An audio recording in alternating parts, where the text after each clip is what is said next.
the thought there was with beginning band, yes, I have beginning band students, and yes, we could just play out of the method book, but that's boring after a point. So I needed something, and we had all these restrictions. I needed something else to engage the students other than just the method book, but still be flexible, right? If I had just a homeroom, an elementary homeroom class, and I had a saxophone and two tubas and a mallet player, what was I going to do with even traditional beginning band music? So that's where the idea for the beginning band adaptable series came from. Welcome to Pass the Baton, empowering students in music education. Here, we amplify the voices of music teachers around the world who are passing the baton and creating environments where the music students are empowered. Together, we can help students transform from passive consumers to vibrant creators. Welcome back to the Pass the Baton podcast. I'm Kathryn Finch. And I'm Theresa Hoover. Thanks for joining us today. All right, so Kathryn, I think when I first pitched this idea to you, you were like, I don't know. You want to talk about repertoire? Yeah. But I can easily see the connections to general music. Like, we do so much of this. So it's such a great reminder of validating to the general music world. Like, hey, we do this too. But also like the kids coming to you in ensembles are used to this in our classrooms. Right. Yeah. So when we think about, when we think about repertoire, obviously there's so many things that go into what we do when we choose repertoire. But I think considering the fact that there are pieces out there that really do already open the door for student agency is fun. Mm-hmm. And as I mentioned, you'll hear in the interview, when I was hearing Mary talk to my class about flex music, I was like, oh, this is the doorway in. This is how we need to start this conversation. So I'm really glad that she was into the idea and that you were into the idea and everybody was. And I think there was a lot of good stuff shared. Mary, is a wealth of knowledge when it comes to like flexible repertoire and as well repertoire that just has something a little bit different in there. Yeah. And I think we think sometimes it needs to be this big piece, and it's like, no. Like these little pieces where you dip your toe and move on are great for kids, right? Right. Step by step. Mm-hmm. We'll remind you about this a couple times throughout the episode, but one of the things that we did is we compiled a list of all the things that we're talking about in the episode, plus a couple more, so that you can go back and say like, oh, okay, well, I'm looking for something that's a grade 2 orchestra piece, right? And you can find it. Now, I'll also mention there were some areas that I really struggled to find music. Like, I'm not a choir person, so that list is at the moment pretty short. So if you have things that you've done, that you've heard of, that you've experienced, that you've written, please send them to us. I'll put a link in the show notes with both a link to the spreadsheet that has the stuff we've found and a Google form where you can submit suggestions to be added. So we would really love this to be a resource for everyone, whether you teach band, orchestra, chorus, whatever it may be, so that you can find some great repertoire that way. Yeah. Before we get to today's interview, if you're ready to make powerful shifts towards student-centered teaching, explore the Pass the Baton Coffee Club. Members get an exclusive deeper dive audio extra and a Reflect and Act PDF download after every episode, plus access to our full resource library. For more personal support, our premium tier offers direct access to Kathryn and Theresa in a private Voxer group. Visit buymeacoffee.com/passthebaton to learn more and join.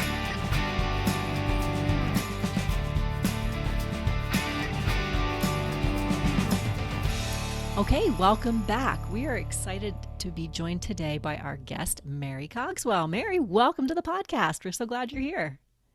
Thanks so much for the invite.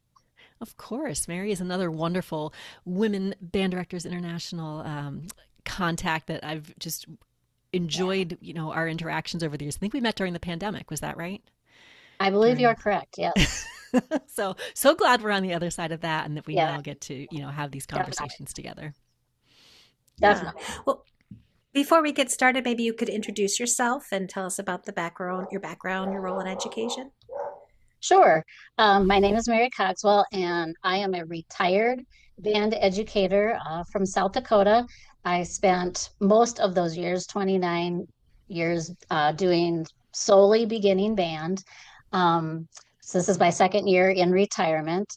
I am currently the chair of the Arts Ed Alliance South Dakota, which is a unifying organization, advocacy group for all of the arts education organizations in the state, music educators, art educators, thespian educators. And I am also the co-editor of the Beginning Band Adaptable series that's published through Murphy Music Press.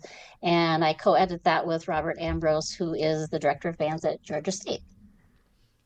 All right, awesome. Well, thanks.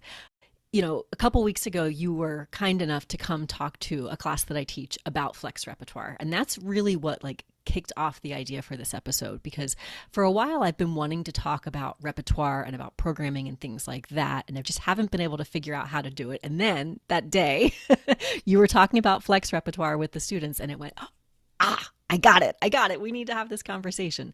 So our goal today is, to talk about different ways we can program that's going to really support and foster student agency. But let's start with the flex stuff. So if someone's listening and they don't know what flex music is, how would you describe it?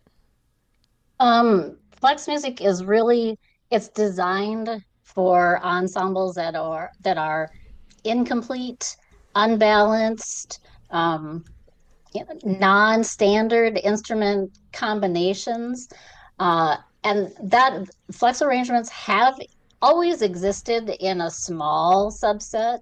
But as we know, during the COVID years or that year, it really started to explode more because of the distancing that everybody needed to do when we were playing wind instruments. So there was more need for that, for the flexible arrangement, just because of the spacing issues. Um, and at first, there was a big push for more advanced literature with flex. And then, as it turns out, I started working together with Robert Ambrose, and the thought there was with beginning band. Yes, I have beginning band students, and yes, we could just play out of the method book, but that's boring after a point. So Mm-hmm. I needed something, and we had all these restrictions. I needed something else to engage the students other than just the method book, but still be flexible, right? If I had just a homeroom, an elementary homeroom class, and I had a saxophone and two tubas and a mallet player, what was I going to do with Right. even traditional beginning band music? So that's where the idea for the beginning band adaptable series came from, and then that's really grown and really blossomed now. There's a lot of literature for more advanced, a lot now for beginning to middle school level. So when I look at a flex score, what will I see?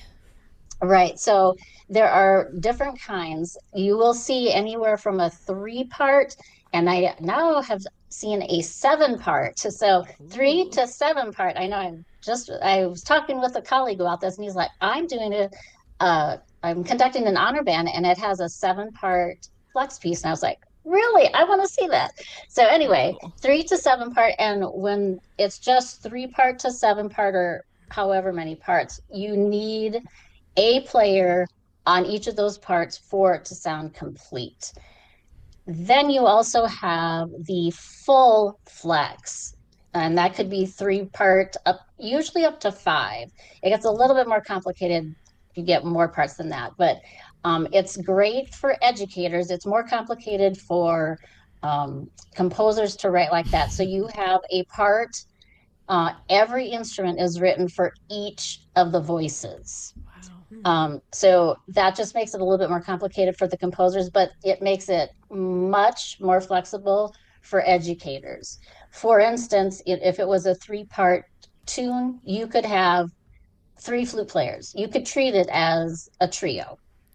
So you could have any three combination of instruments that you can. So you have just the flex, and then you have the full flex. And the full flex obviously can give you many, many different learning and teaching opportunities. Yeah, very cool. So obviously, this is really great. Like you said, small schools, unbalanced ensembles, young ensembles, things like that. But we're going to kind of take it that next step farther, right? Because the idea of the episode today was to talk about this idea of student agency. And Right, that's, again, that's where the light bulb was really going off for me right, that day. How can we think about these pieces in terms of student agency?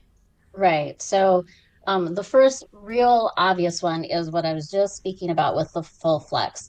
If you have parts written for every instrument, so it doesn't matter who is in front of you, you are teaching to the students that are in front of you.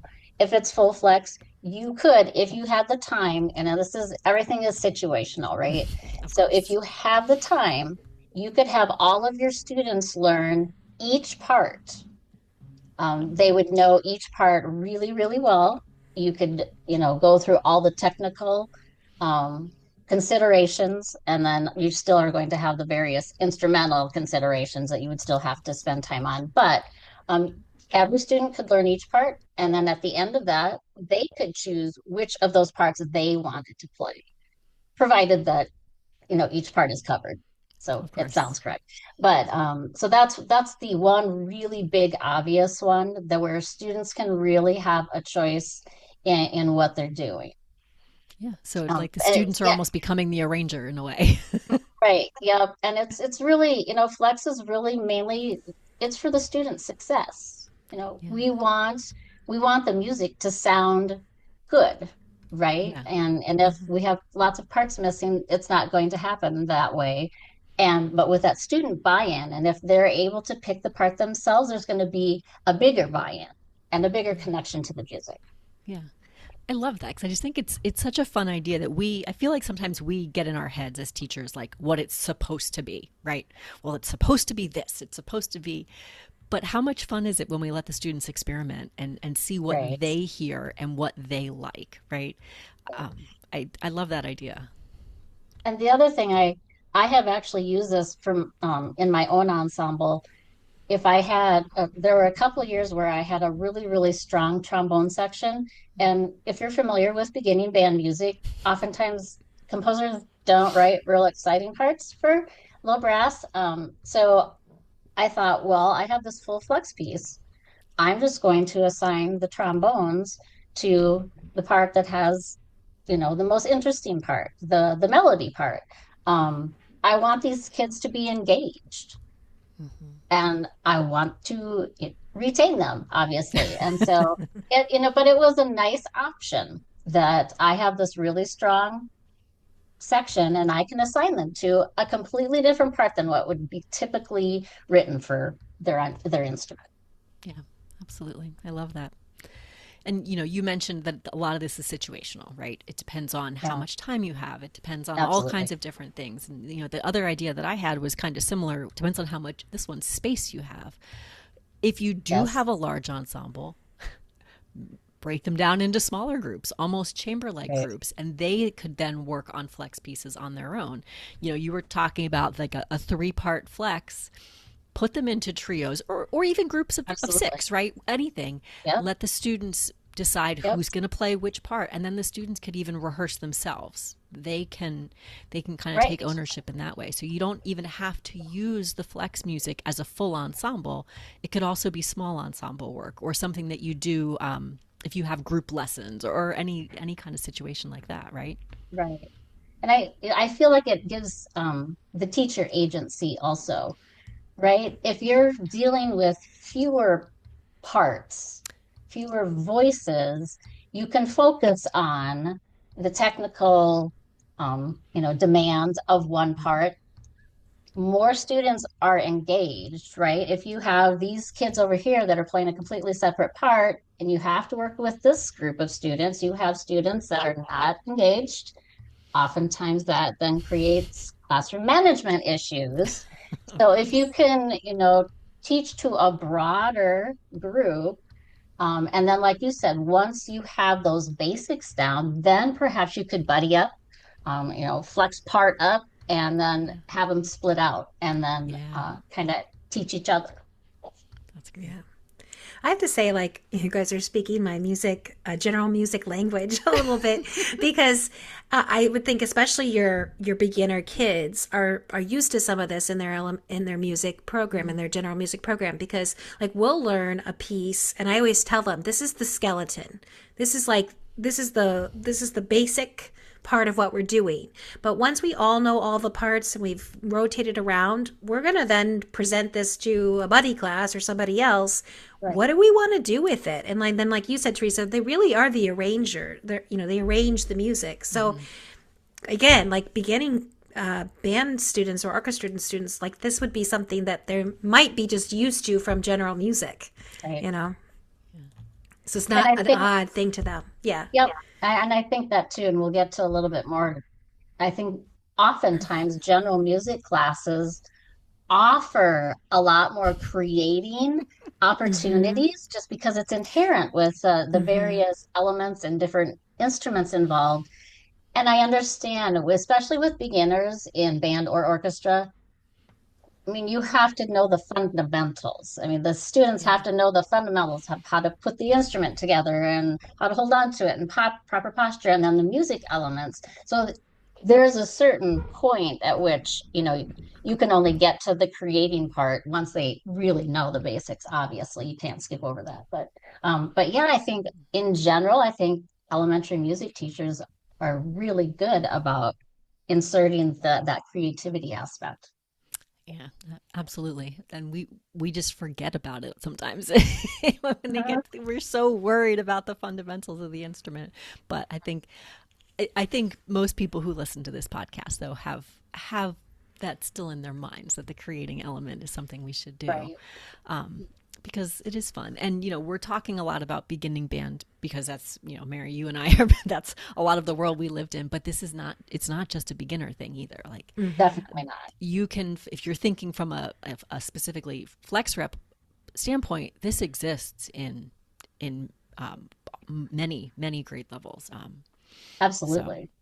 yeah, the one thing I'm not sure of is if it exists in the choir world. So choir people, you're going to need to help us out. Let us know about that one. And I think it exists to a point in orchestra as well, especially with the upper strings. You'll get pieces that have violin two, violin one, violin two, and then maybe like violin three slash viola or things. So I think there's a little bit more flexibility there. Right. It's those And band scores. some of the flex pieces, especially that are in the beginning band adaptable series, the composers were encouraged to, if possible, include string parts. Um, so because oftentimes you'll read this where you'll have a band director Hmm. and somebody moves into their district. Yeah, They don't have a string program, but the student plays a string instrument. So what am I supposed to do? So there is a little bit of music that doesn't include strings. Now it's probably not in the most ideal key. of Without course. that's the little obstacle there, but at least it would be an option. Yeah, yeah, that's a good point. Very good. Okay, so there's flex music, right? But the thing that I was also curious about, and we've talked about a little bit on the podcast, and I wanted to focus on here, is what else is there, right? There's got to be stuff beyond just flexible repertoire that can be encouraging different elements of creativity and student agency. And I think between the two of us, Mary, we found some good options, wouldn't you I think say? so. Yes, I think so. And Very sometimes you cool. have to use your imagination just a little bit, but um, Yeah, but it's there. that's It's okay. there. Well, do you want to start? Why don't you share with us a piece that you actually wrote and tell us a little bit Okay. about that one? Yeah, so this can actually go into this category and the improvisation part. Ooh. So as I did beginning band for so many years, I figured out that there was just nothing out there for allowing students to improvise. I mean, and we're using the term really, really loosely at the very beginning stage, um, because I think of if we don't introduce things like creating music or improvising at the earliest stage, that the student has an instrument, a band or an orchestra instrument, how many kids discontinue with band or orchestra before they ever get to the point that they're able to do that with their instrument? And I think, how sad is that? Because who knows how many kids are just lost, that if you just lit a little spark, if they had a little spark of a little interest, maybe that person is not, doesn't love playing in band or orchestra. I mean, how many kids do we know where, Mm-hmm. yeah, my mom is making me do it, right? So maybe he or she is not going to be the best performer ever, but they love the creating aspect of it. And Mm-hmm. so that was really my real goal of creating creatunity, is at the very earliest stage to allow kids to just experiment. They have only 5 notes. Uh, the part that I allowed that the part that they improvise in, you can take, I gave them spelled out notes. You can play exactly what's written there, or then you can start experimenting a little bit. I have just quarter notes, but you can add in half notes or dotted half notes or whatever, eighth notes. Um, but that's really where it started, is just seeing that there's nothing out there. And so I don't claim that it's the best piece ever written, but I think for directors, I think it's a great resource to Mm-hmm. just start thinking outside the box and letting your students um, think outside the box, Yeah, right? I think this would be a great piece to start, like right after you had a concert. absolutely. Just experiment some and see what happens. I was able to try this piece at a summer camp I conducted this last summer, and it was awesome. The kids loved it, and they took it so seriously. It was really really cute. But boy, and some of them they wrote it out, and that's totally fine.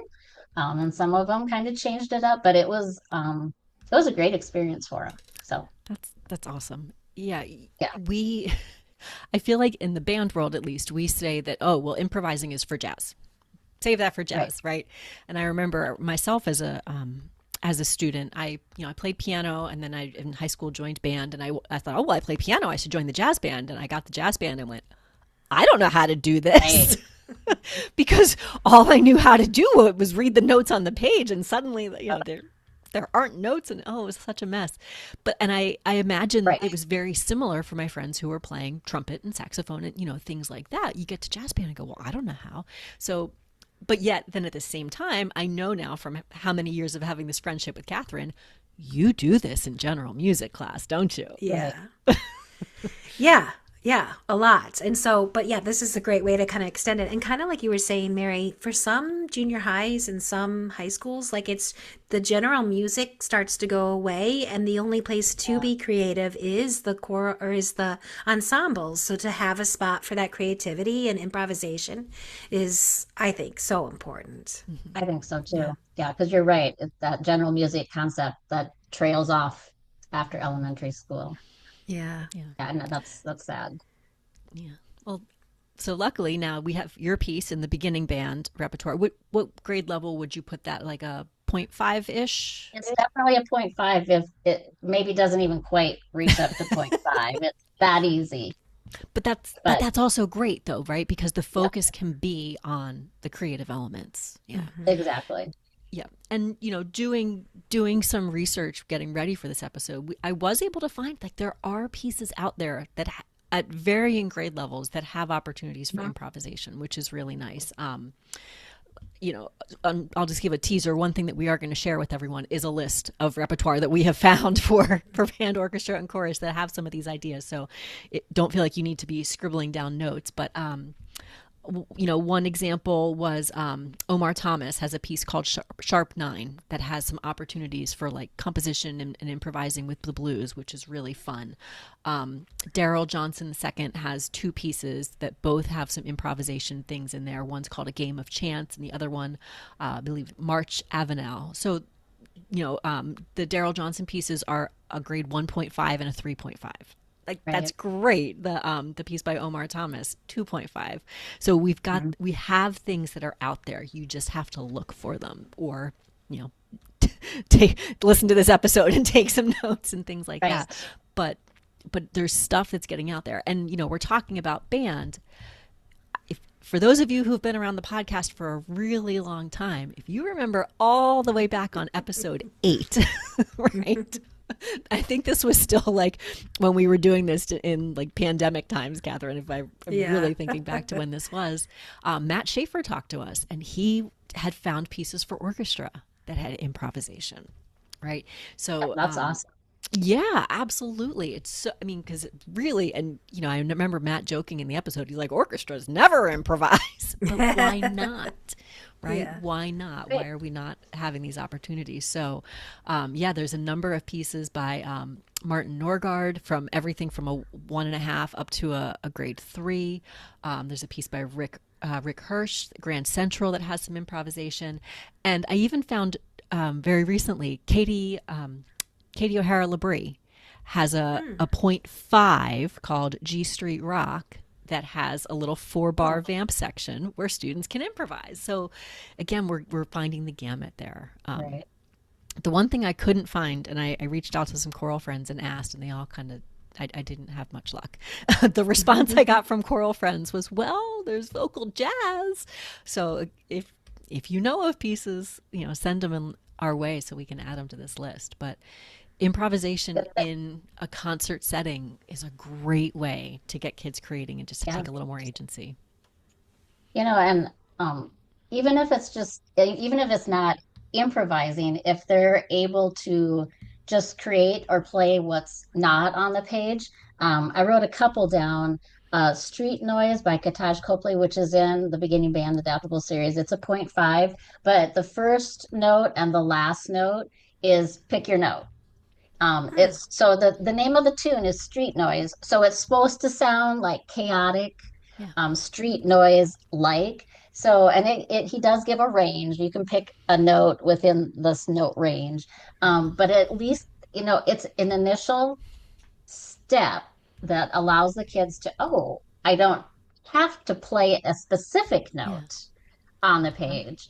And then with this one too, I created some supplemental videos from street scenes from around the world that you can show like during the performance. But how cool would it be if you had your students make their own, from street scenes from maybe someplace they visited or where they used to live, or maybe a street scene where grandma and grandpa live, or Mm-hmm. so it's bringing in that agency and that connection again. It's Yeah. connecting That's them more to the music. And Alex Shapiro, she does this a lot with her music too. A lot of her stuff, even if it doesn't say it's flex, it's very flexible. Um, Brings in student agency. She recently wrote a grade 1 that's called Recycled Music, where the students bring in a recycled product to like shake or scrape. And she does joke. She's like, just make sure if it's like a milk carton or anything that it's thoroughly rinsed out, because that could be gross after a while. oh, but that's so But fun. So mhm, yeah. yeah, and she always has, another message generally with a lot of her music too, which is great. Yeah, I really like that. And you know, speaking of messages, you told me about a really neat piece that had a lot of ELA connections. Yeah. Yeah, Your Hero's Journey, which is by composer Emily Graham, who is a elementary band director in the Seattle area. She has just started composing. She's only written a few pieces, but this is a grade 1 that is 4-part full flex. And so again, you could have the students learn every part, and they could decide which part they want. But then with the journey part, she has included like 2 pages worth of ELA connections that with writing prompts that you can have the students write. You could do it, individually. You could do it in small groups. You could do it as an ensemble if you didn't have a, huge ensemble. But it gives you step by step about here you're going to have a hero or a heroine, and what their like ordinary life is, and then when something happens that calls them to take action, and then the conclusion and what they reflect upon once they're back to their normal lives. But the writing prompts that she provides in this is phenomenal. I mean, you could really if you could work with like the English teacher or the language arts teacher with this, that could be a really, really fun and impactful um, performance. And then addition on, I think of the different things you could do with the performance with the various writing activities. That could be a really cool assignment for the students. Yeah. I feel like that it's that kind of connection where they're doing so much more than notes and rhythms, right? Yeah. It's very, very easy to just get stuck on playing the right thing at the right time, but in this case, they are truly crafting the meaning of the piece. Right. Yeah, I think just that getting that connecting piece is so important. Yeah, it's not, yes, obviously, we're going to have performances, and yes, obviously, we want them to sound good, right? Of But there's course. so much more to that. There's so much more to music than just the notes on the page and practicing to the performance. There's just so much more to it. We want our students to be appreciating music their entire lives, right? So how can we connect that better when they're in K-12? Yeah, absolutely. Absolutely. A couple years ago at Midwest, I got into a conversation with Scott Watson, who is just another fabulous educator and composer. Scott was also a beginning band teacher for a long time, and he was telling me about this idea he had where he wanted to write a piece where the students had to, take a more active role in it, and he did. And so he wrote a piece called Just Add Music. And the premise is Scott provided the melody, basically the notes and the rhythms, but nothing else. No articulations, no dynamics, no tempo markings, like nothing. And this idea is that the students have to figure all of that out on their own. So there's a version for both band and orchestra. I think it's a grade 1. And like, again, what a fun, easy way in. Absolutely. Yeah. And I feel like that would even go well with the idea of like writing the story about the piece too. Yeah, there are also many elements you could add into it. Yeah. Yeah. So there's just another really fun idea of things. And then one more example I did find for choir, a piece by Cody Raven Morris, Who I Want to Be.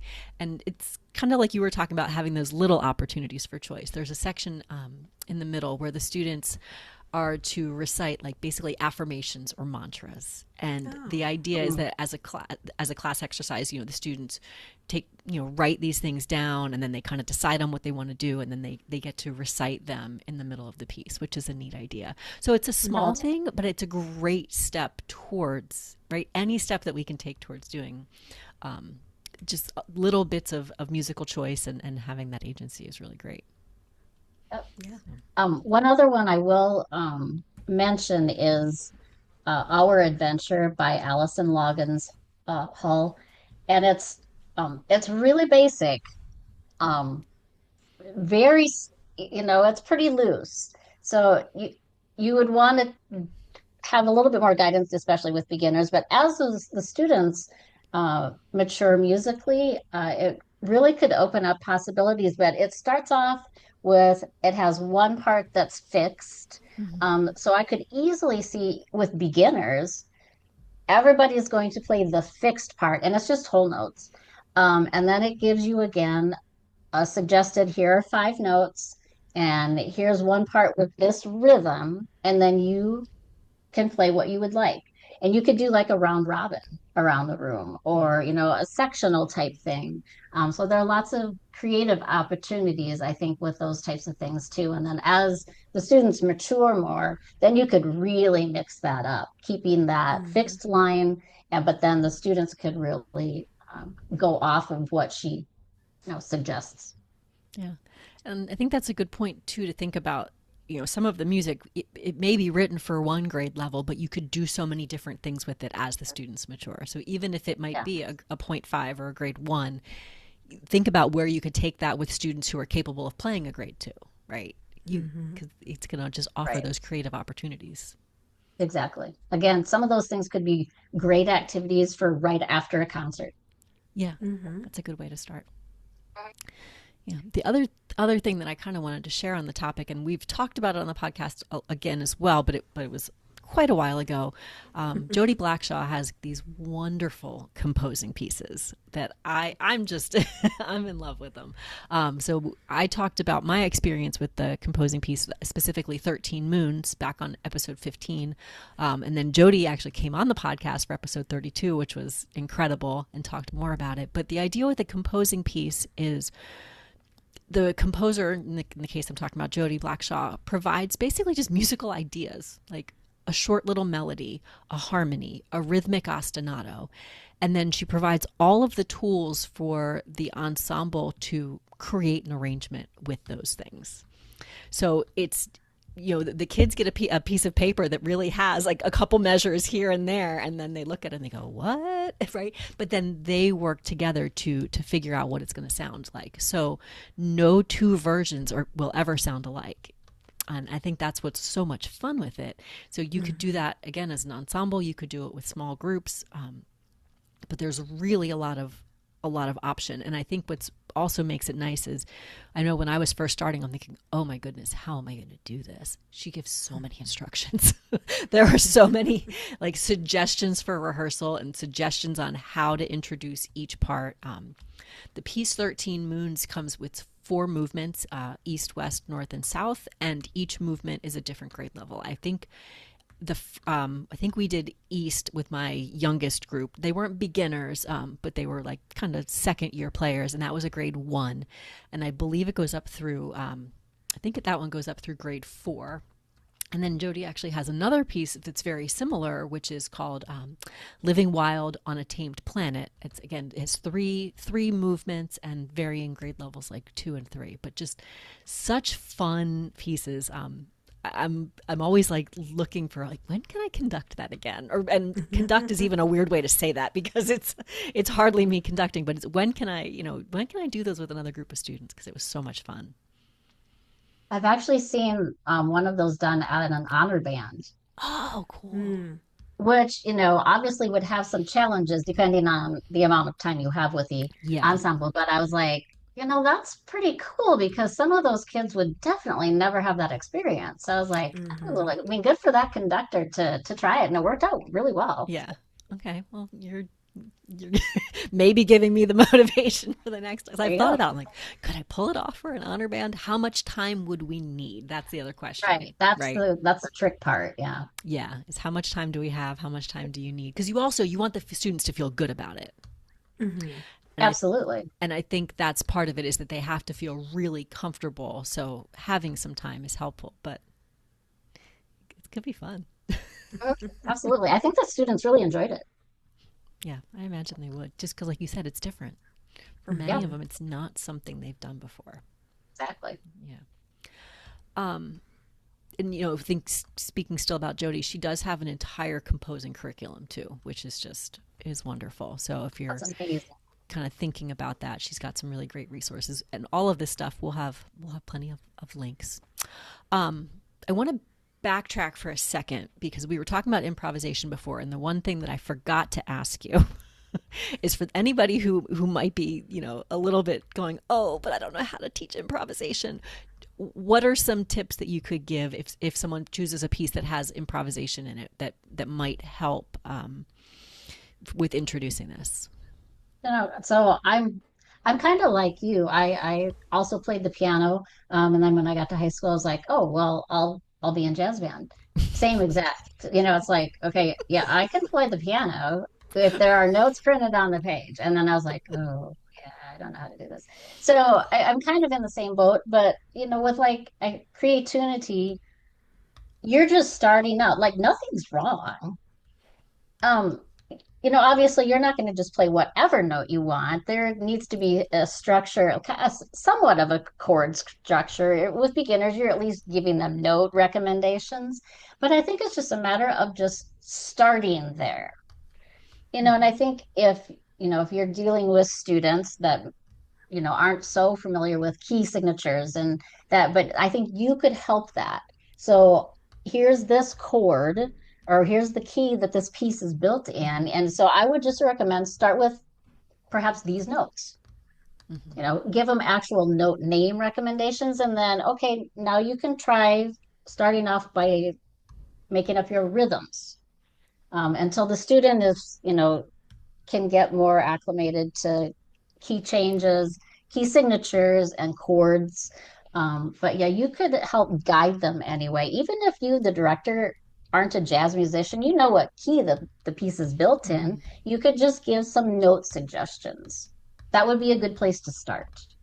Yeah, I like that 'cause it's just very simple. Very, it doesn't have to be Right. crazy. It doesn't have to be. And I think that was one of the other reasons for creativity is I see so many directors, and I was actually one of those myself, where I had precious little student contact time. And so I don't have gobs of time to introduce this stuff. So here's a piece it incorporates improvisation, and I think you've even presented on creating too some of the things that you could do in class. They don't have to be complicated, right? It can be really, really basic, but at least it's something that gets the kids thinking off the notes of the page that are on the Yeah. page. Yeah, I love to do it during the warm up, right? We're going to warm up anyways. Like I love to kind of infuse little bits of it there, like whether it's a starting with a call and response that moves Right. into, okay, I'll play something now, you play something different, right? Whether and I, Mhm. either give them specific notes to use or let them choose, but just kind of starting it there Right. where it's like, oh, this is a thing that we do. So then when it gets to the piece, it's like, oh, right, remember? Remember how we've done these kind of ideas before, right?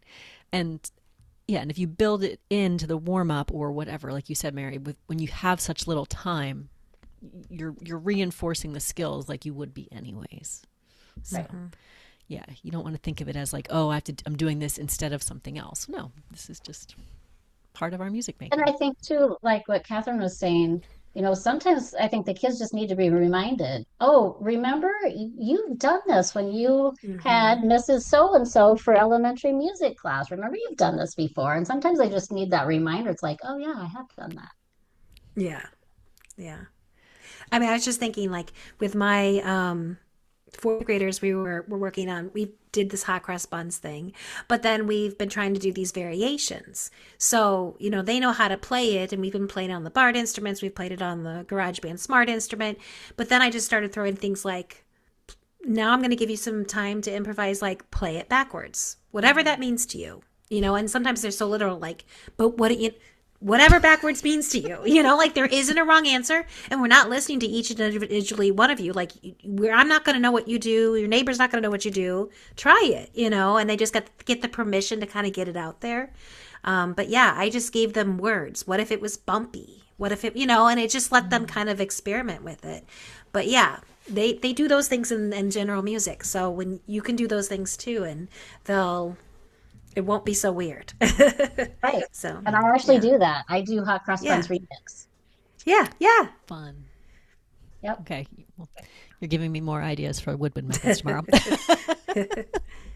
No, but it's true though. And then I say it, but I'm serious with the college students too. They have to be reminded that, like, yes, we can do silly things on our instruments, and we can have fun, and we can create, and we can.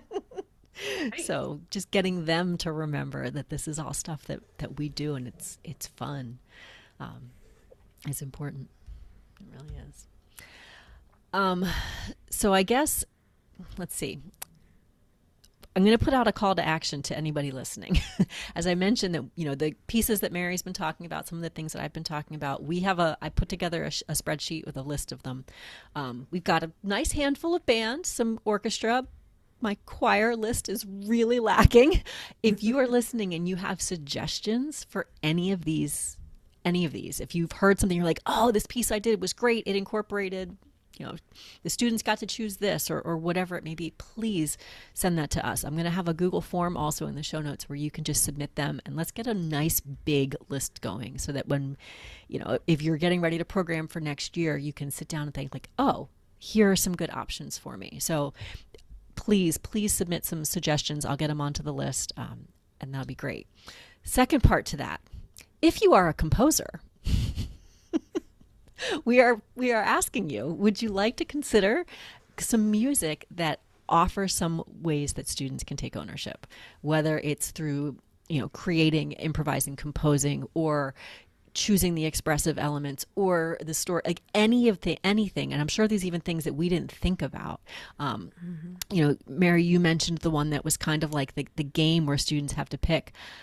I keep thinking, like, what would a choose your own adventure look like, right? Or Right. something where the students were putting different pieces in order. And I just think that could be really, really fun. So, Yeah, I agree. And that's something back to like general music, oftentimes they do stations. And you could do something like that in band and orchestra. There's no reason why you couldn't have stations in band and orchestra as well. yeah, there's so many options. So it's just, putting a bug in your ear. If you're somebody who composes or Right. would like to start, that could be a I really will great I will thing. add, we talked about this before we Oh started. yeah. There are some really great flex jazz arrangements Right. too. Yes. Chose has flex, I think it's flex jazz, and really well done. And it includes instruments that are non-jazz instruments. So it has parts for flute and French horn and tuba. So it's if you are looking to have jazz music, incorporate that into your curriculum. I mean, this is a great series to check into. Yeah. Thank you for reminding me about that. Yeah, that's perfect because that could even be done in a concert band setting, right? Absolutely. That Yep. could be done Hmm. in lots of different ways. So Yes. that's and just gets the students experiencing music in multiple Right. genres. Love it. Yeah. Yeah.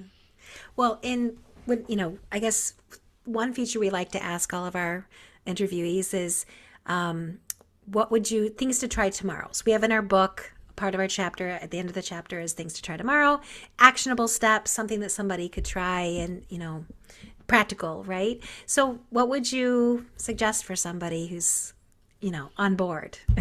So, I started this many years ago, and I call it, and you can term it whatever you want. It's called Master Musician. And you could do this at any grade level, but I start off with the beginners. And again, we're partway through the school year, so they have the basics down. But we have a discussion, and I say, okay, so you can choose.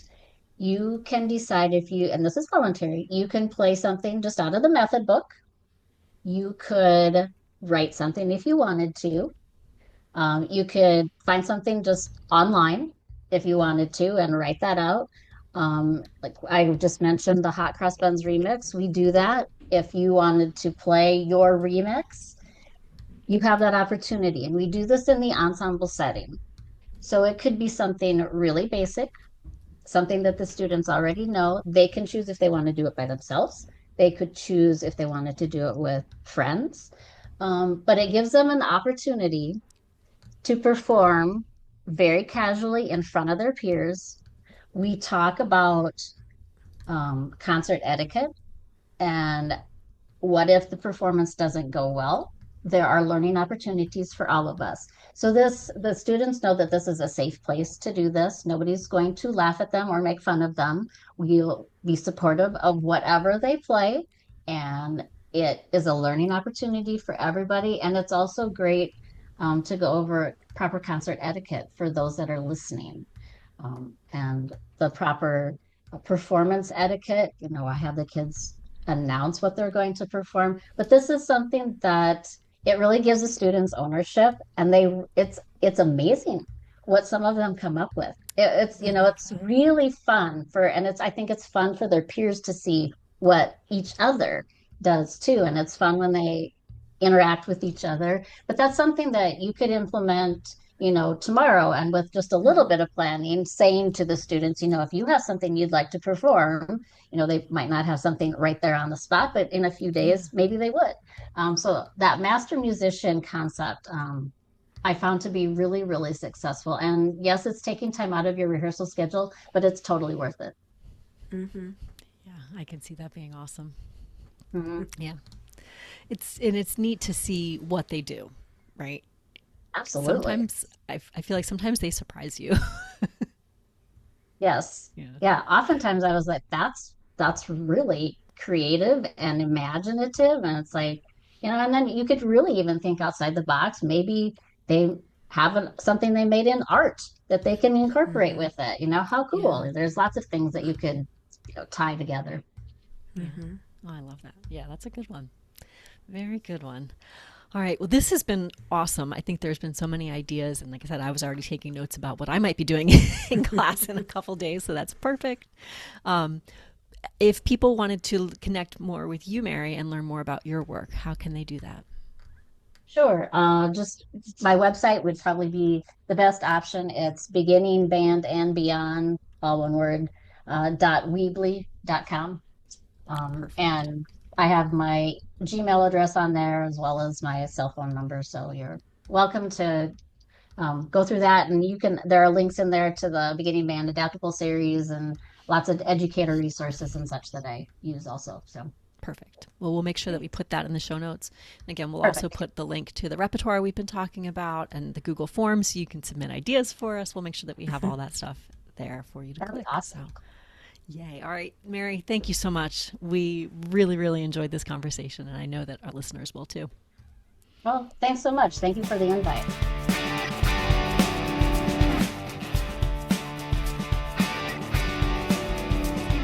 Thanks for joining us. If you have found value in our conversation, please hit that like button, subscribe to our podcast, and leave a review. Your feedback means the world to us and helps us grow our community of passionate music engineers.